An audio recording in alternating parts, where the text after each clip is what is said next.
ফুলবাড়ীতে বিএনপির উদ্যোগে বর্ণাঢ্য বৈশাখী শোভাযাত্রা। দিনাজপুরের ফুলবাড়ী উপজেলায় বাংলা নববর্ষ ১৪৩২ উপলক্ষে উপজেলা ও পৌর বিএনপি এবং অঙ্গ সংগঠনসমূহের উদ্যোগে এক বর্ণাঢ্য বৈশাখী শোভাযাত্রার আয়োজন করা হয়। রোববার ১৪ এপ্রিল সকালে দলীয় কার্যালয়ের সামনে থেকে শোভাযাত্রাটি শুরু হয়ে শহরের বিভিন্ন গুরুত্বপূর্ণ সড়ক প্রদক্ষিণ শেষে পুনরায় দলীয় কার্যালয়ের সামনে এসে শেষ হয়। শোভাযাত্রায় অংশগ্রহণ করেন দিনাজপুর জেলা বিএনপির যুগ্ম সাধারণ সম্পাদক ও ফুলবাড়ী পৌর বিএনপির সাধারণ সম্পাদক মোহাম্মদ শাহাদুল ইসলাম, উপজেলা বিএনপির সাধারণ সম্পাদক মোস্তাক আহমদ খোকন, ৭ নং শিবনগর ইউপি চেয়ারম্যান সামিদুল ইসলাম, ৩ নং Kajehal UP panel chairman Mohammad Kanchan, ৪ নং Beddighi UP panel chairman Abdul Mannan, পৌর বিএনপির সহসভাপতি মমতাজ আলী, যুবদলের নেতা মোহাম্মদ মানিক মণ্ডল ও শিবলি সাদিক, স্বেচ্ছাসেবক দলের নেতা মোহাম্মদ আনোয়ারুল এবং শাহেদ ইসলাম চৌধুরী সহ বিএনপি ও অঙ্গ সংগঠনের বিভিন্ন পর্যায়ের নেতাকর্মীরা।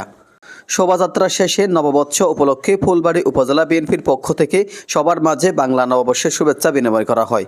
উপস্থিত ছিলেন দিনাজপুর ৫ আসনের বিএনপি মনোনয়ন প্রত্যাশী মোহাম্মদ শাহাদুল ইসলাম। বক্তব্যে নেতারা বলেন, দীর্ঘ ১৭ বছর পর শান্তিপূর্ণভাবে বৈশাখ উদযাপন করতে পারায় আমরা আনন্দিত।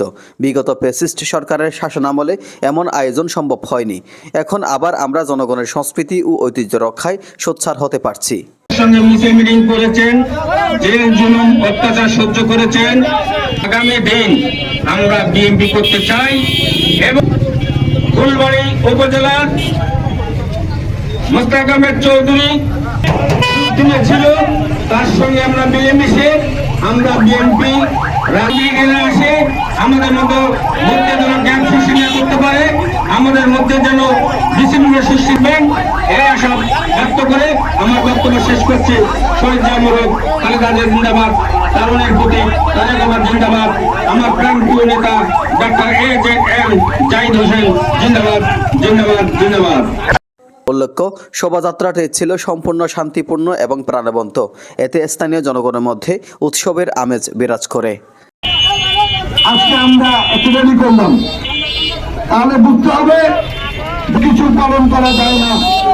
তাই আমরা সকলে এই নতুন বছরকে হাতকে শক্তিশালী করে আগামী নতুন বছরকে শুভেচ্ছা জানিয়ে আমার তারুণের অহংকার এজান নিজামুদ্দিন, ডেস্ক রিপোর্ট।